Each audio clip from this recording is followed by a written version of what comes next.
On February 15, 2012, a highway was inaugurated. The important thing is that it is a Ghana project. And I really appreciate the George Bush motorway. 6 years on,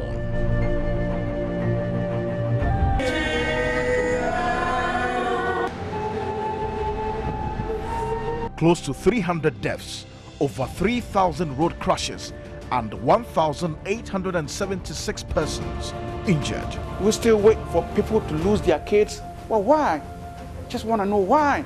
And pray to God that the good Lord touches the heart of the president and the minister. Where are the additional bridges, and when will crossing at unauthorized places stop? It's a disaster in waiting that we should all pray against. TV3 presents Dangerous Highway, a road safety documentary by Portia Gabor.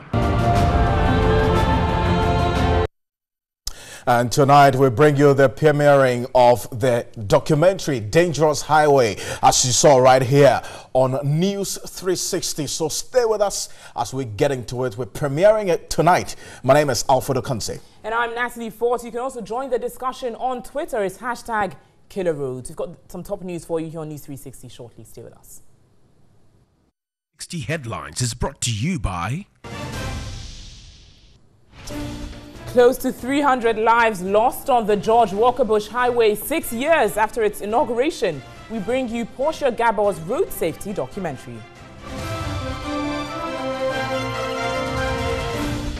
A minority in parliament called for scrapping of special petroleum tax, describing a 33 pesewa reduction in price of petroleum products as insignificant after the House passed its amendment bill.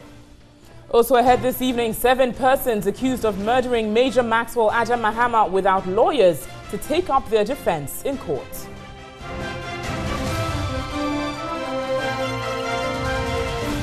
And in business tonight, Institute of Energy Security suggests scrapping of the special petroleum tax or setting a threshold to determine when to apply the tax. And on the international front this evening, Cyril Ramaphosa becomes South Africa's president a day after embattled leader Jacob Zuma resigned.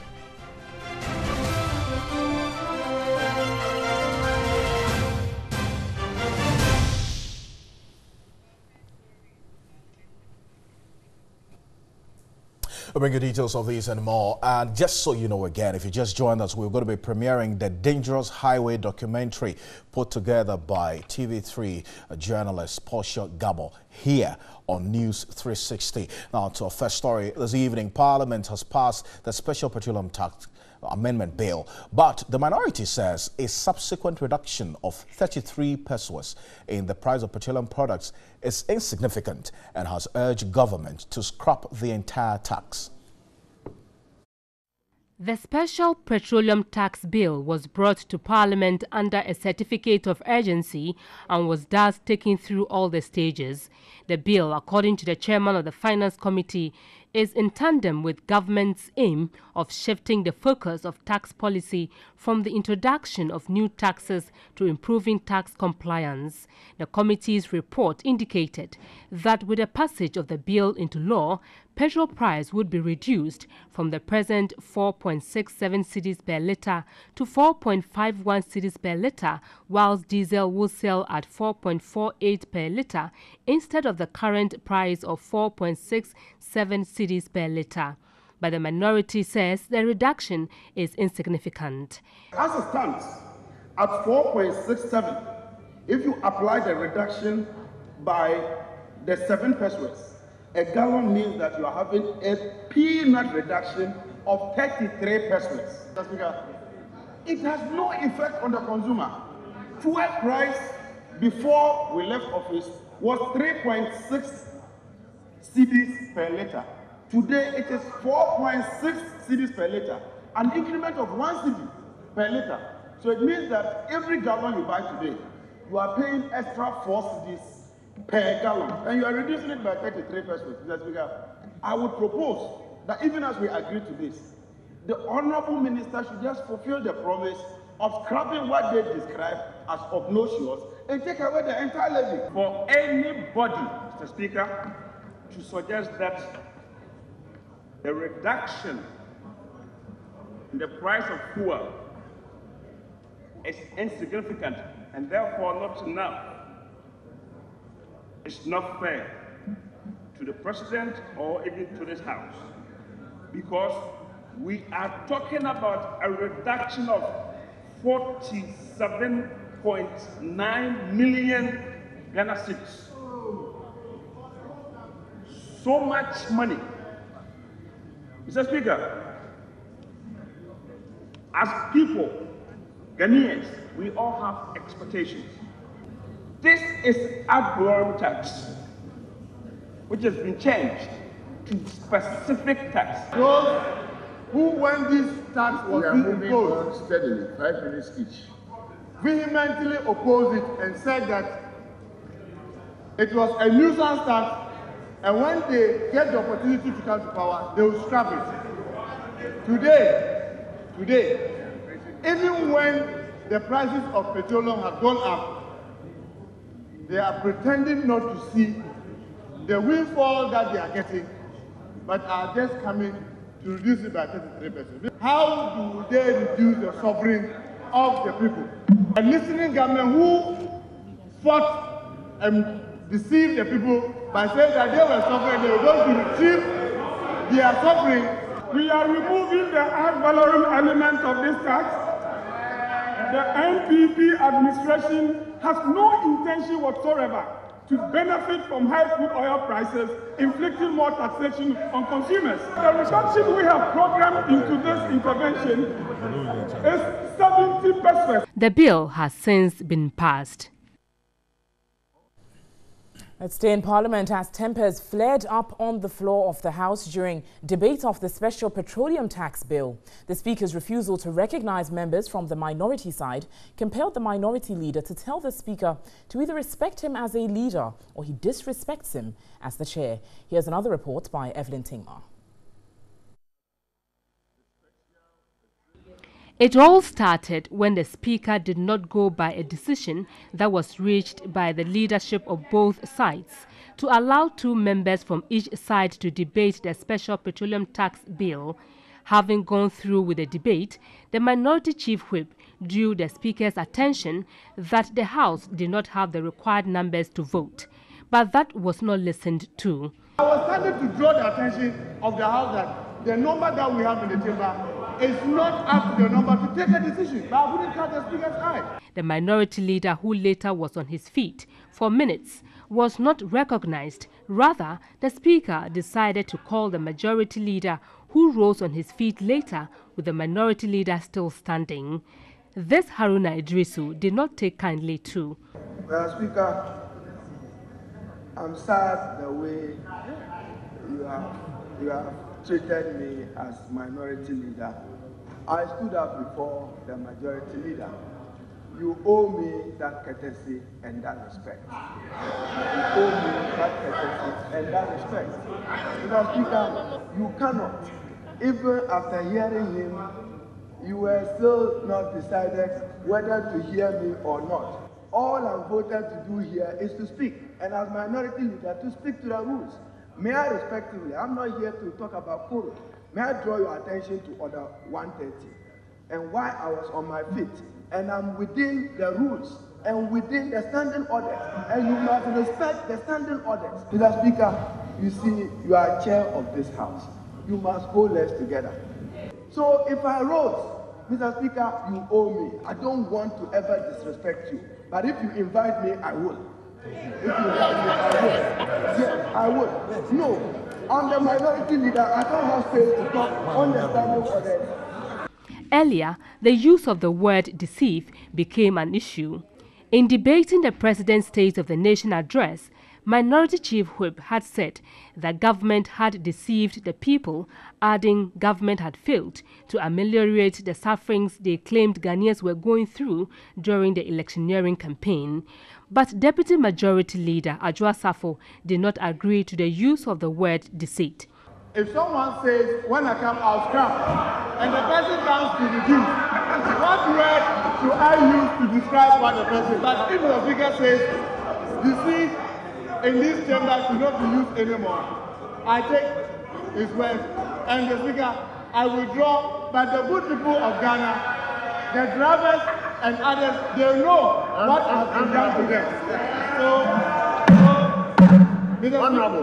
Honorable, please, if you withdraw simply and continue. I said I withdraw, but I'm reminding the House that henceforth the use of word deceit is insulting.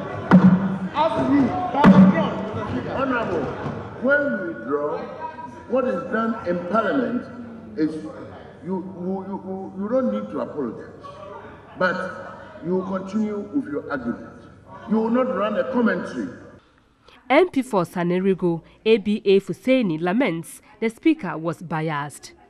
By truncating, by preventing, especially on issues that he finds very discomforting to government, he will make sure that he will curtail debate.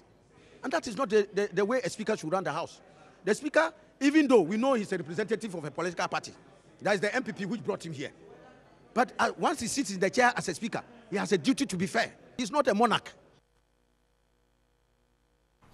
Let's move away from Parliament now, but some 7 persons accused of murdering Major Maxwell Adam Mahama have been left without lawyers to take up their defense in court. This is because the defense of the 7 differ, therefore making it legally improper for a single lawyer to represent all of them.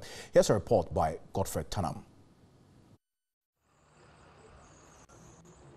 Hearing of the case involving 14 persons who have been accused of murdering Major Maxwell Adam Mahama commenced in an Accra High Court Thursday, February 15.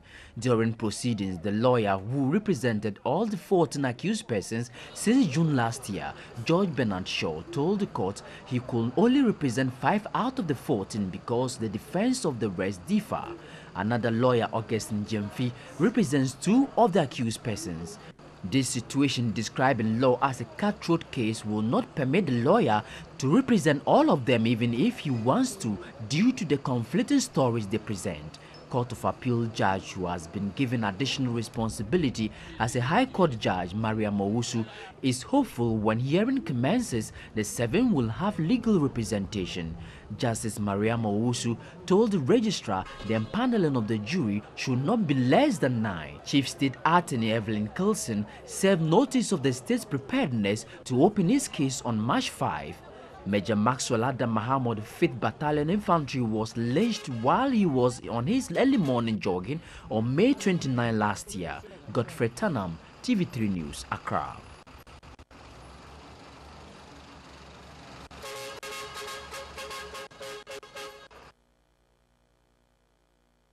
.60 from the News Hub at Adisawe Kanda, still to come tonight.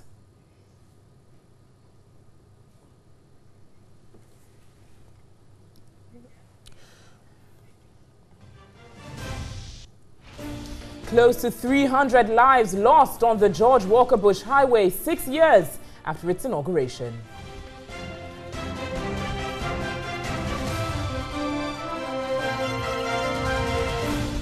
Institute of Energy Security suggests the scrapping of the special petroleum tax or setting a threshold to determine when to apply the tax.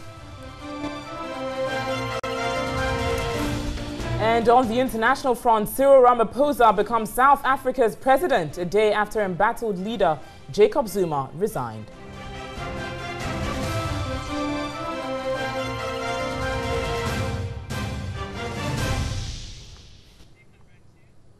And just a reminder that we're going to be premiering the TV3 documentary Dangerous Highway here on TV3 News 360 in the next few minutes. So stay with us here, and you can also join us on the various social media platforms. So you can get interactive on Facebook and Twitter. The hashtag is Killer Roads. We've got more news for you shortly. Stay with us.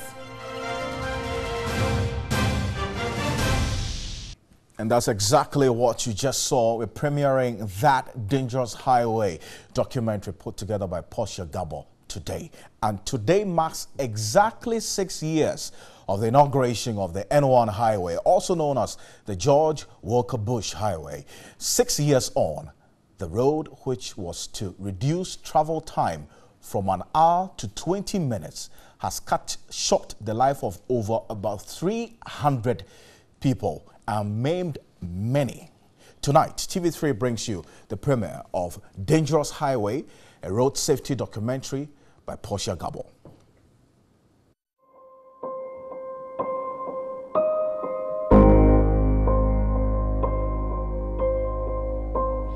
In 2008, Ghana's then President John Agyekum Kufuor decided to name a future 6-lane highway after a president of the United States of America. Mr. President, in appreciation of your many kind gestures towards Ghana and other parts of Africa, and to immortalize your goodwill to us, my government has decided to name this road, this very strategic road, after you. Henceforth, it will be called the George Bush Motorway.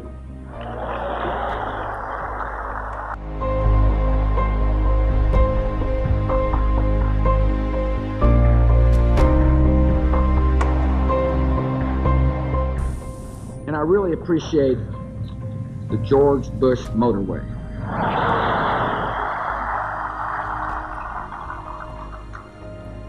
The next time I come and ride on the George Bush Motorway, I promise that we will not shut the highway down.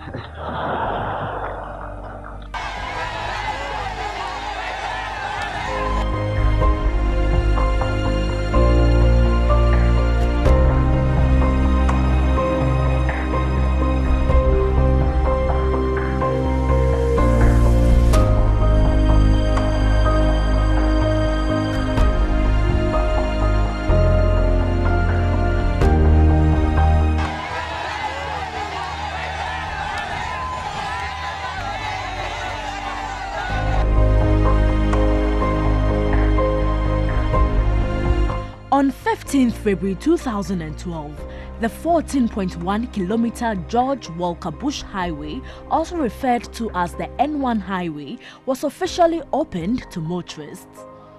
I am happy for two main reasons. The first one is that President Agyekum Kufuor agreed to be here this afternoon. As you know, he initiated this project. They started and we finished it. The important thing is that it is a Ghana project.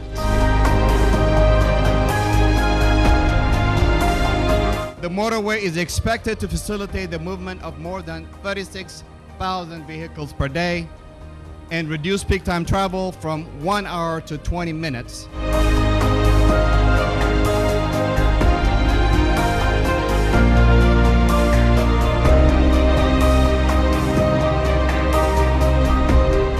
Funded by the U.S. government's Millennium Challenge Corporation at a cost of $175 million, the purpose of the highway was to address the bottleneck on portions of the stretch which caused delay of exports and imports, especially at Malam Junction. 6 years after its construction, the joy that came with the commissioning of the highway has turned to tears of sorrow for families who have lost loved ones. The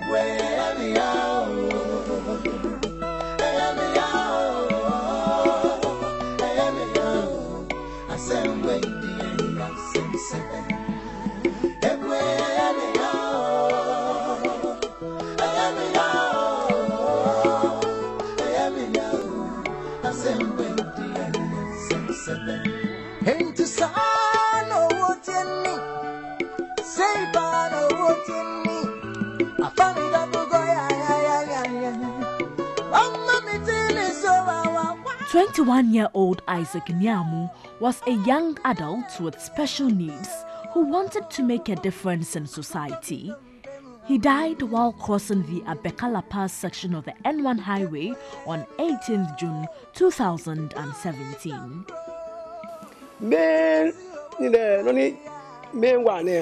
We are straight there. It off. Traffic light is red. She no need to U-turn. No. The main traffic light was indicating red, but the traffic light by the U-turn was indicating green. Last person, Nina can turn any trailer, back at full speed, top speed. Me, when they about U-turn, it's only quite slow. She can speed and here we can do. People were crossing. My son was the last to cross. A car at top speed approached suddenly and hit him. She didn't in a U-turn on the U-turn. They made for me. When you say they come for me, she speed me. No, not the woman for me. Slow her down.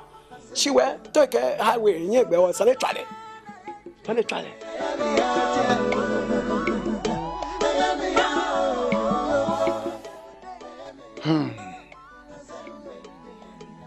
It's not me who got to say what is happening in that very spot, because everybody knows, and even the top men, they know what is happening there. They have to do something about it.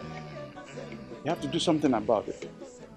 You know, at least you guys get a record. Since the judge woke up Bush motorway when it was completed, see the accidents which has been happening there. What are we waiting for? What are we waiting for? We still wait for people to lose their kids, people to lose their family, keep on losing their family before we take action. At least 1, 2, 3, we have to know that what is happening there. We have to do something about it. No, they don't care. Well, why? Just want to know why.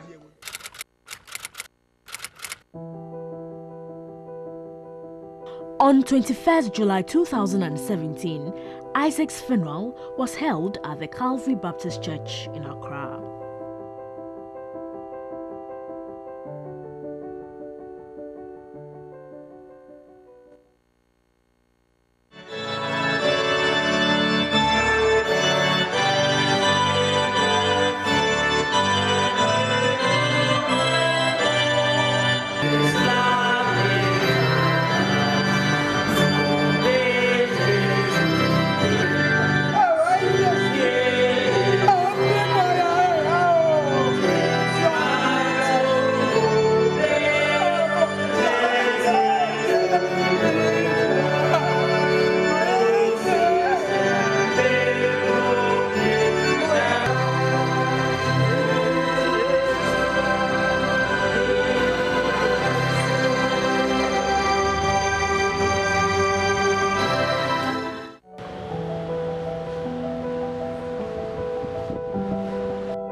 But this young man, it does not matter how old he lives, he may have died in accident, but his soul and spirit is with the Lord. Therefore, me as a pastor, I will cry and I will say thank you to Jesus. Don't make a wawada in worship.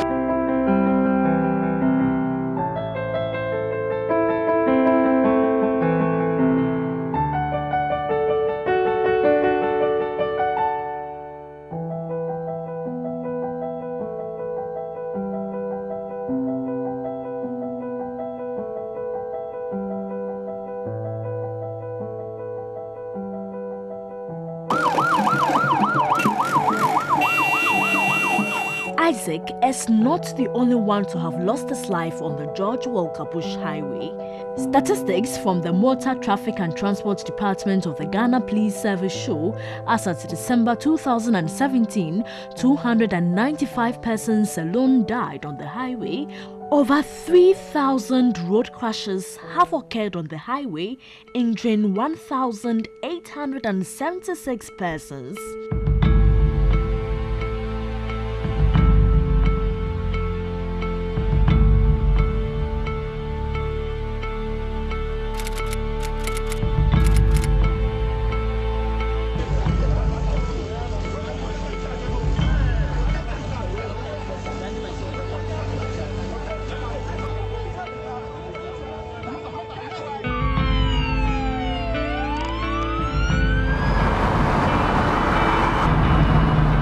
I decided to embark on a journey to find out what the causes of road crashes on the highway are and what could be done to prevent needless deaths and road crashes.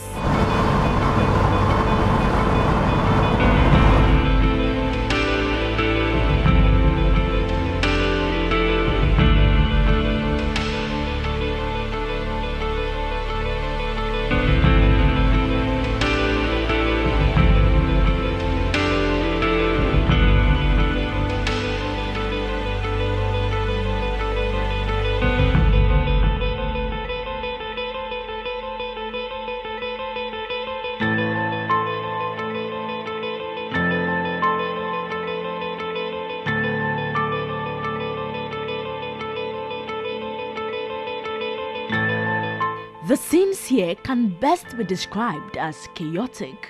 The Abekalapat section of the N1 highway is a hotspot for road crashes, and here's the reason.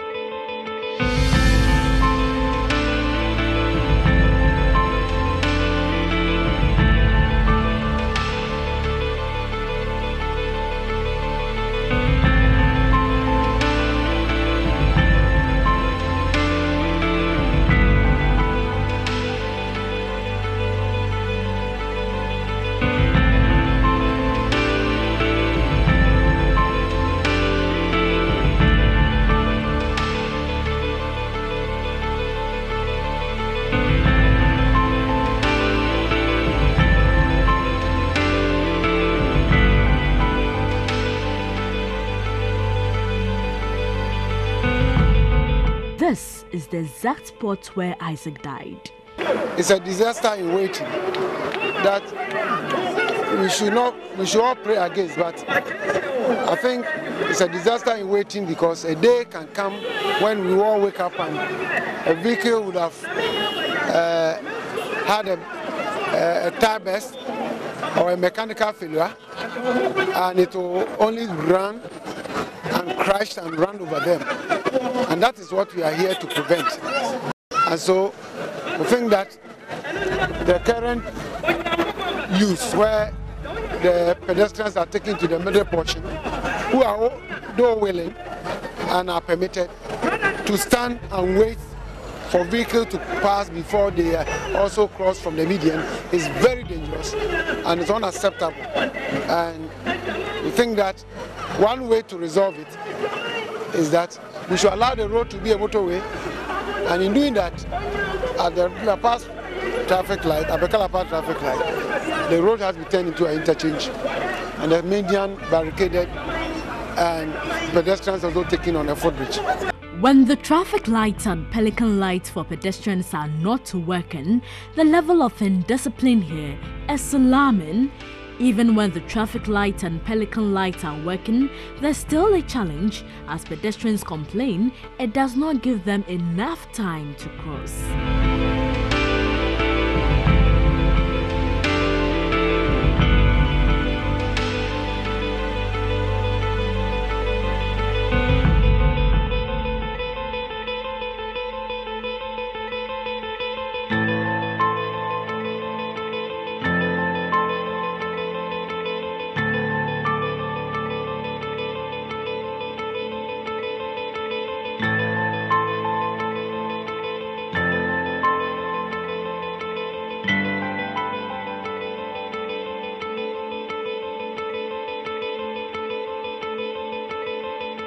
Records from the Motor Traffic and Transport Department of the Ghana Police Service indicates 792 pedestrians have been knocked down on the stretch since its inauguration.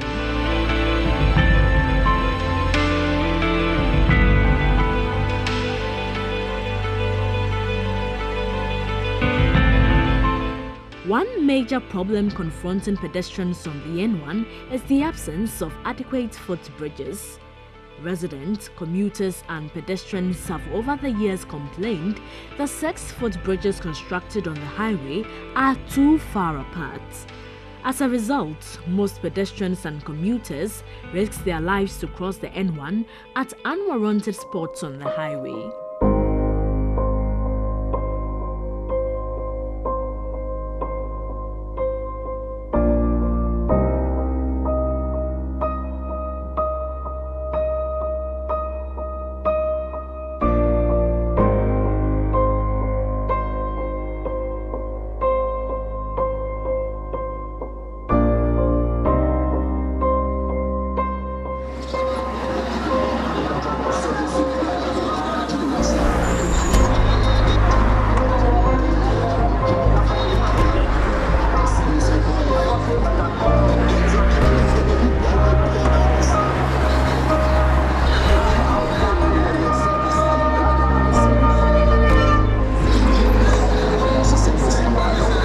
think here is more preferable than this place. Because the distance is too far.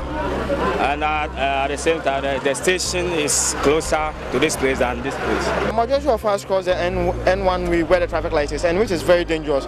I think probably if you could have used from that place is very far from where we are getting to, and if they could do something about probably to help all of us. And a lot of people have died on the N1 way because sometimes when you are crossing with the traffic, you just move from a little bit step, you just have to run. If Ghana wants us, people who are very good in running, athletes, probably could choose the N1 way. The construction of fenced railings has done little to deter people from crossing the highway at unauthorized spots. The fenced railings have been destroyed in the process.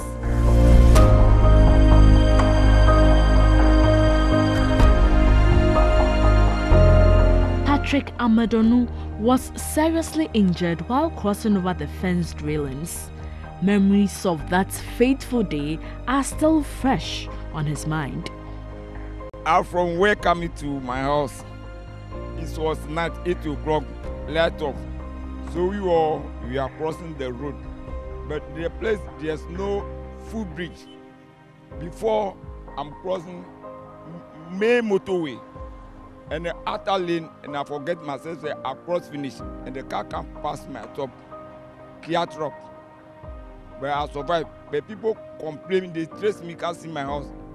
They say here, there's no footbridge here. All the time people there's no can knock anybody who survived before. So me, I survived. I stayed for coma for 3 days before I wake up. This is the place. There's no footbridge here. There's a footbridge just over here. Why didn't you use this footbridge but rather risk your life by standing here to cross the road? Don't you love your life? That one, at times, from this place to my place is far. But if I go there, it's going to take me a long road. So from here it is short. So because of the light off, so we are going, everybody they are going. We Ghanaians, we don't like good things.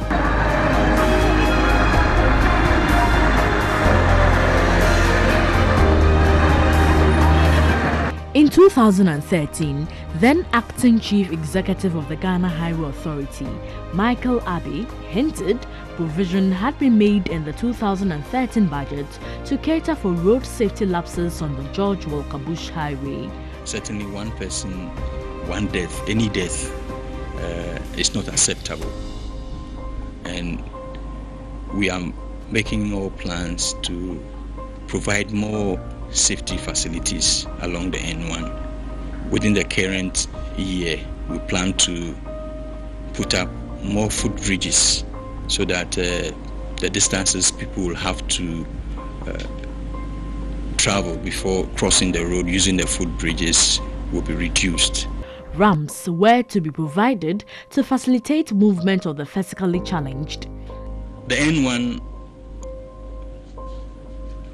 was constrained both in time as well as the funding available to do all that was necessary to make it a very safe road to use. The new footbridges we intend to put up on the N1 will cater for all these people.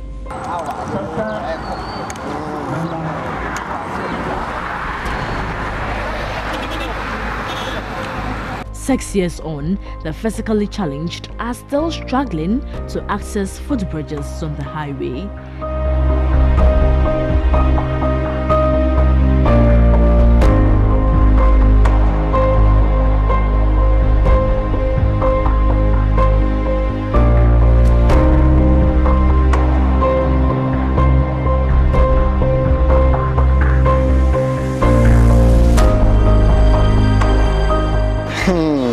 We're talking about the difficulties.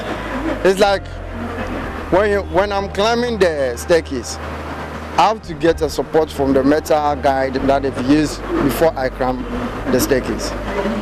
So me climbing it, when I get to the top, I feel very, very tired and my body feels very, very painful. And it is very, very painful.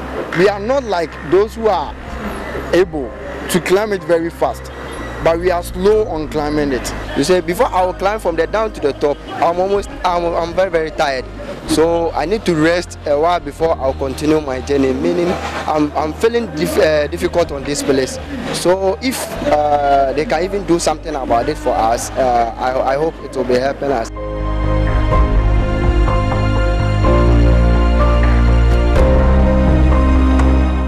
They have no alternative but to join other pedestrians to cross the highway.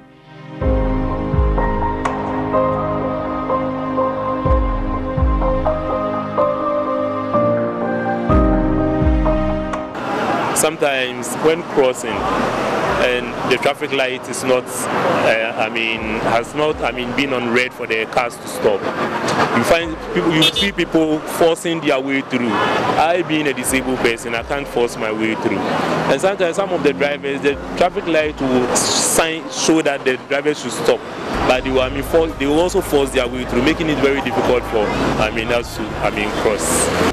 In July 2017, the Member of Parliament for Kaikui Central, Patrick Yabuama, petitioned the Ministry of Roads and Highways for more footbridges. I reminded the new Minister for Highways that his predecessor came to Parliament, made lots of promises to the extent that they attributed their inability to fix those infrastructure on the highway as a result of the World Bank or IMF program, which I have my doubts, because you cannot have this carnage on your highway and attribute it to the IMF.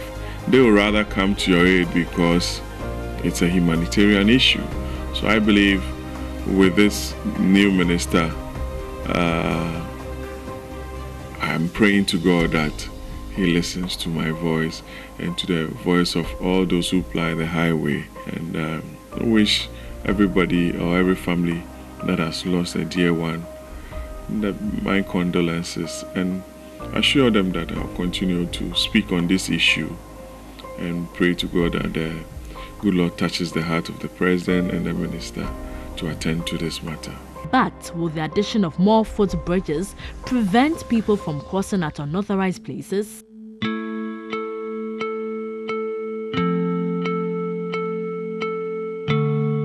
The increasing spate of road crashes on the N1 does not only affect adults, but also children.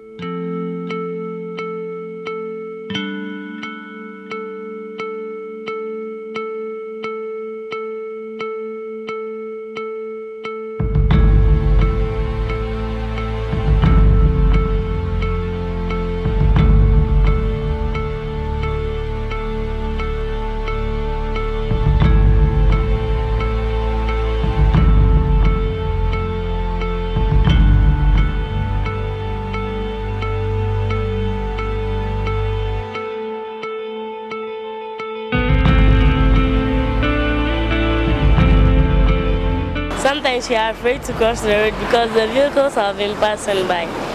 And we are afraid that when we cross, the vehicle can knock us to another side. So we can stand there sometimes about 30 minutes before crossing the road, and we will be late too. Even my mom can't knock there on this roadside. So when I'm crossing the road, I feel like maybe a vehicle will knock.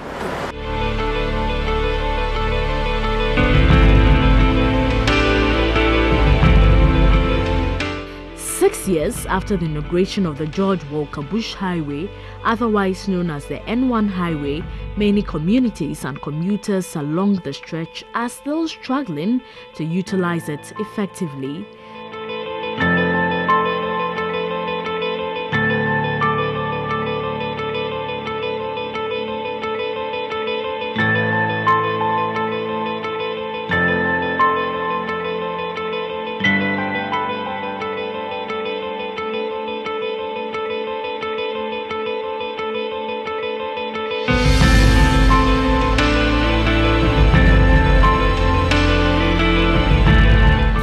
Major concerns we've had on that stretch has got to do with safety audit concerns, whether human activity are concentrated at a particular point on the stretch, and where the likelihood that there'll be pedestrian crossing and the rest of them. I think one of the challenges we had with this project is our ability to be able to ensure that these recommendations were carried out to the fullest. For constraints of funding and their likes, we were not able to have those needs addressed to the fullest. Despite efforts by the Motor Traffic and Transport Department of the Ghana Police Service and the National Road Safety Commission to improve upon safety on the highway, more work needs to be done. We have taken the trouble from 2012-13 thereabout to consistently engage the communities that are by the N1, to try to draw their attention to the risky nature of this road. This road is unique in the sense that it's a highway that traverses settlement areas. So it's not the typical urban road where you would have drivers doing speed levels less than 50 kilometers and their likes. So we had taken the trouble to educate the communities and get them to use the footbridges, however inconvenient they may appear.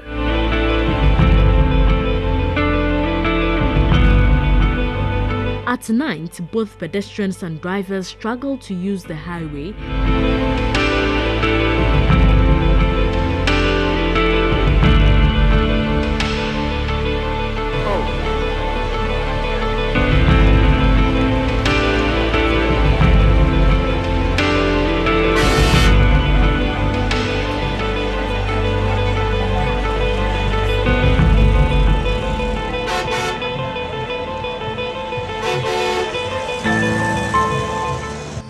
The people crossing, they suffer, and so we need overhead here.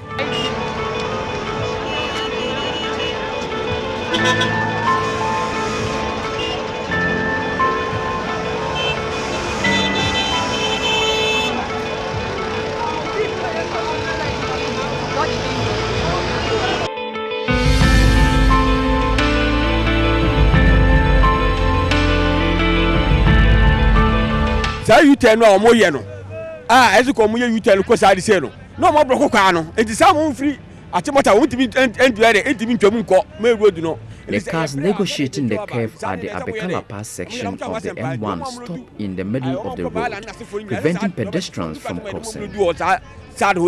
Those drivers over there, they don't stop. If another vehicle here refuses not to stop, then what will happen to those standing in the middle of the road? So that's our main concern.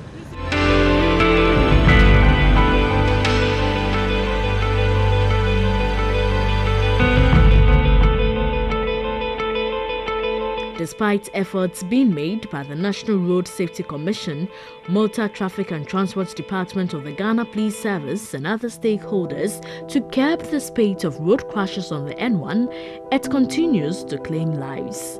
If appropriate measures are not taken to curb the carnage on the N1, it will continue to wipe out majority of Ghana's human resource.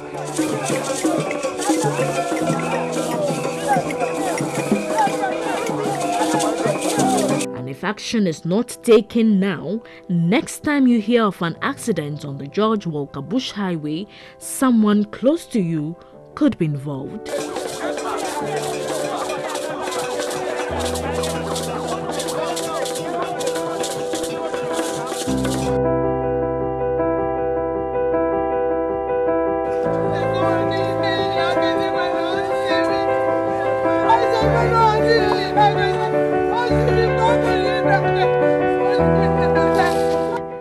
Posh Gabo, TV3 News, Accra.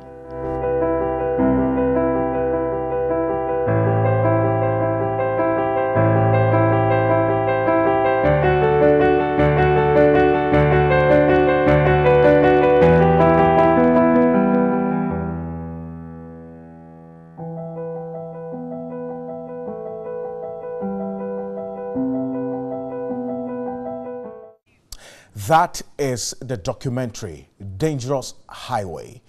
we've just brought to you and detailing exactly how dangerous the George Walker Bush motorway, or the N1 highway as it's known, is to pedestrians and motorists entirely. I've been joined in studio by the Executive Director of the National Road Safety Commission, Engineer May Obri-Yaboah, and the Honorable Kwame Ogbojao is a ranking member of the Roads and Highways Committee of Parliament. And we're going to have a discussion on what we've been watching so far.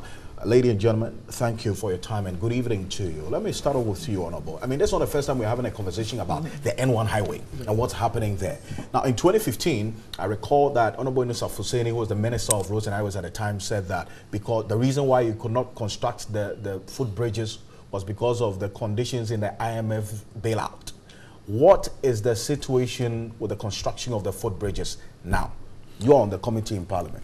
Well, thank you very much, and good evening to your cherished viewers. First of all, this documentary is it's a very good thing, but very sad knowing the numbers over the period of 6 years. Indeed, I must congratulate my colleague, the Member of Parliament, Honourable, who also you interviewed. Patrick Wama. Yes, he's consistently, I remember, he's asked questions in Parliament. He's been an advocate for this to be done. Let's go back, take some steps back. Indeed, this road was funded. I think it was part of one of the Millennium Compact. I don't think the Americans designed a road and came down here and imposed it on us. The design was done by Ghanaians, and the question we should ask first is, which kind of the system did they go through in terms of the traffic study, the human traffic relationships that informed what should happen in that particular stretch, where is a Abeka section where... Well, yeah, I mean, because the question has been that a highway with urban settlements on both sides of the road, what kind of engineering considerations went through the decision to construct that road, still leaving the urban settlements, knowing that it's a highway and the people would have to be crossing the road? Madam Obri-Yaboah. Thank you and good evening to viewers. The N1 highway, like you rightly said, by the name says it's a highway, but both sides of it is urbanized. Right from Apenkwa, I mean that section, absolutely, to Malam Junction. I mean, and so from Tetakwashi, because there are that's commercial buildings and hotels alongside both sides. So one would have thought that even if we wanted to have a highway through the urban areas, then we have to consider pedestrians so that we separate grades where pedestrians will pass and then where the vehicle traffic also would be. Because once they are on the same level, we expect people to die. So for me, the construction... You expect people to die? Yes, if you have made the fact that they are on the same level.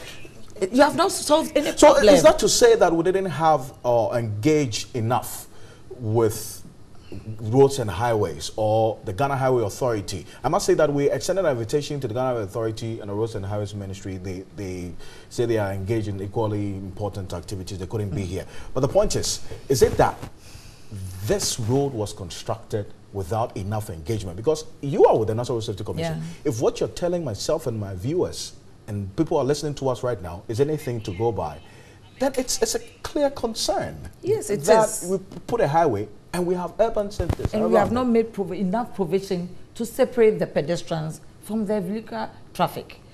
We were, at one point, when during construction, we talked about it, and at one point we came in with some of this auditing.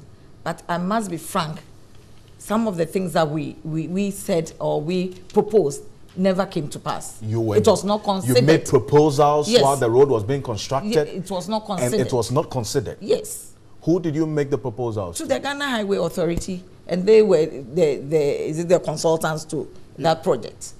Look, this is a design. This is a design defect. If this thing was designed properly, and indeed there are many cities that have got highways running in the middle of them, and that doesn't necessarily result into this. where was the interventions that was supposed to separate the pedestrian from the vehicles appropriately? And you can tell some of the pedestrians were trying to go through places that is convenient for them. And that tells you that where we place the bridges are different from where the people actually use. But it's too late now, where we can still do the overpasses, but with ramps. Well, with ramps, I'm going to go on to the telephone now. DSP Alexander Obeng is a director in charge of education, research and training at the Motor Traffic and Transport Department of Ghana Police Service. DSP, thank you very much for your time. Good evening to you. One leg of this problem is the indiscipline. And that indiscipline, you could partly not blame pedestrians because there are no footbridges on this highway, and the places where the footbridges are, it's not convenient. What have you done about this situation, DSP? Thank you, Alfred, and Auntie May and the co-panelists. I think it is a start that a road that is designed to ensure that our development is fast-tracked, is become an evil at the same time, and it's unfortunate. And I think the diagnoses are clear that the auditing that was done right after the opening have to be implemented in order to introduce more physical safe countermeasures, including the additional footbridges that are required, so that sort of steel bridges among others at other locations in order to facilitate this crossing of this wide urban Kume highway road. And I think that stakeholders have done what they have to do. At a certain point, it's about funding. And we think that if there is any time to ensure that physical expenditure are introduced in order to ensure that those who are willing, those vulnerable and capable of offending and therefore expose themselves to danger are prevented. And you can only do that by the suggestions that the panelists are giving. And I think that's the way for it. If you want to rely on physical police deployment, of which we do, to ensure that we ameliorate this, I think we will not achieve much because it's a very long stretch. Absolutely. And the medians are left free, and people are jaywalking and doing all manner of things that are exposing them to. I think that if the road is highway, it should be made highway, and those that are left for pedestrians to use, it's urbanized so that people can safely cross the road using the footbridges, which has to be more than we have now. DSP Obeng, thank you very much. Now let me come back in studio. Engineer May Obey Yabo is still with us. Now I'm a bit worried. I mean, what kind of recommendations did you make at the time of the construction of this highway, which could have probably prevented these over 300 lives we've lost on the highway? You know, from dying. Construction had gone far, but we still thought that some contribution to it could help. One major one, which you have just said, is the where the footbridges have been placed. So when they were citing the footbridges, what did they take into consideration? Well, normally you have to do a count of pedestrian crossings at certain points, and you have to consider where pedestrians use most. I don't know how this one was done. You don't know how? Yes, because we were not part of it. As a major stakeholder, we were not part of it. Road and highways in this country, being the National Road Safety Commission, we were not part. You were not part of this whole construction of the N1 highway. Yes, from the beginning, we were not part of it. It was later when we made, we started talking about it that we needed to be part of this, because what was happening, we could see from afar that something would definitely come out of it where people were going to die. So we came in the latter part of it, and a lot of them, the bridges had already been done. No ramps have been provided for the disabled or the physically challenged. And some of this, we have said it over and over and over again. But we are always promised that they'll be doing it. And you see, Honorable, I asked you a question early on. You did not answer me. In 2015, I asked this question and posed it to the Honorable Enos of Hussein, who was the Minister of Roads and Highways at the time. He said you had entered into an IMF bailout, and because of the conditions in that bailout, you couldn't award a contract to construct the other footbridges on the highway.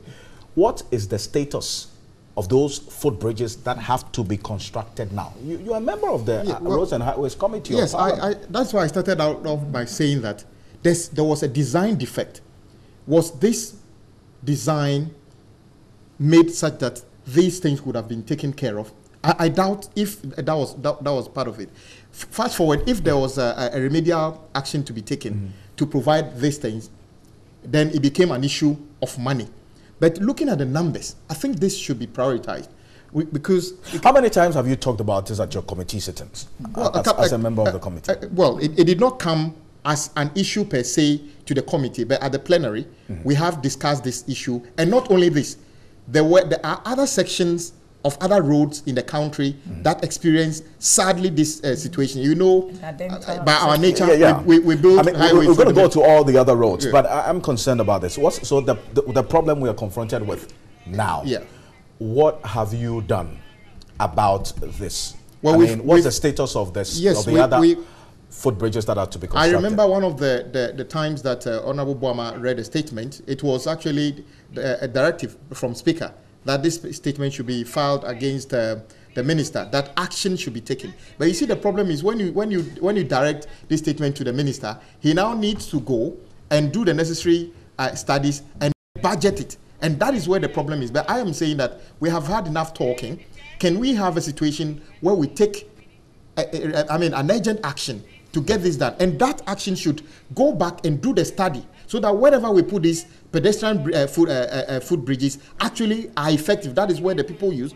And like she said, when we do this with these studies, let's do an audit to ensure that the various stakeholders that can have the expertise to determine whether it will work are on board, so that we don't go and put up footbridges that are abandoned or are ignored and people are trying to cross at the wrong sides. Sad situation. Madam Miobriabua, thank you very much for this, and we're grateful that you made the time to join us. I lost an uncle on that stretch. Absolutely. At La Paz. It's sad.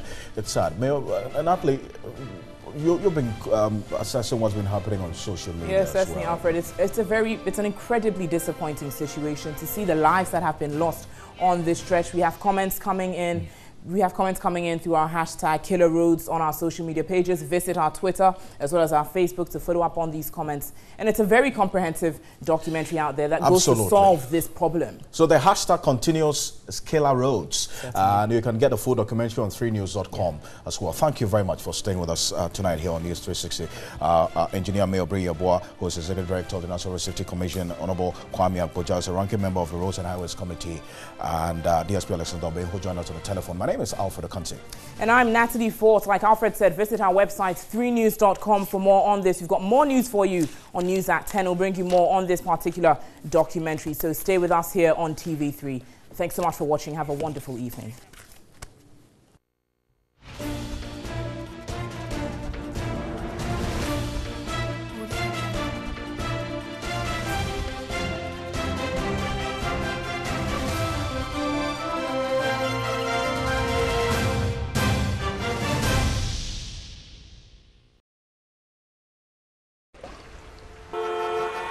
Rush hour traffic,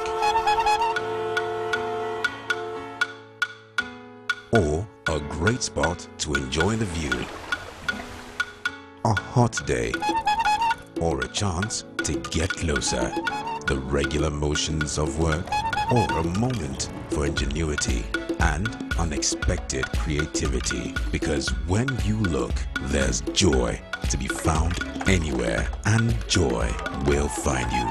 Fan Milk. Tasty Tom Enriched Tomato Mix is giving out cash in the Jewusika promo. Check under the lid when you buy a big can of Tasty Tom Enriched Tomato Mix to see if you're a winner. You can win up to 10,000 Ghana cedis. Redeem at selected distributor points or call 055-6638-794 for assistance. Promo lasts from now till March 2018. Tasty Tom Jewelsika promo. Rush now while stocks last to get your 2.2 kg promo pack. Terms and conditions apply.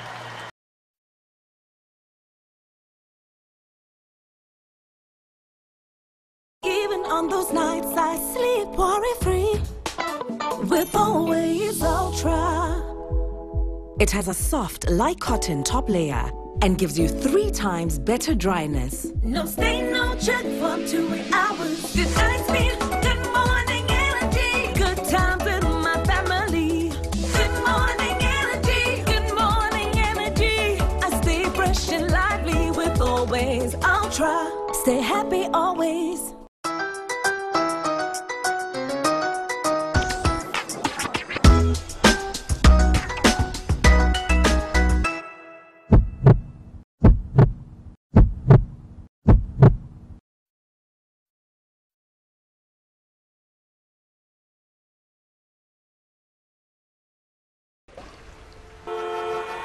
Rush hour traffic,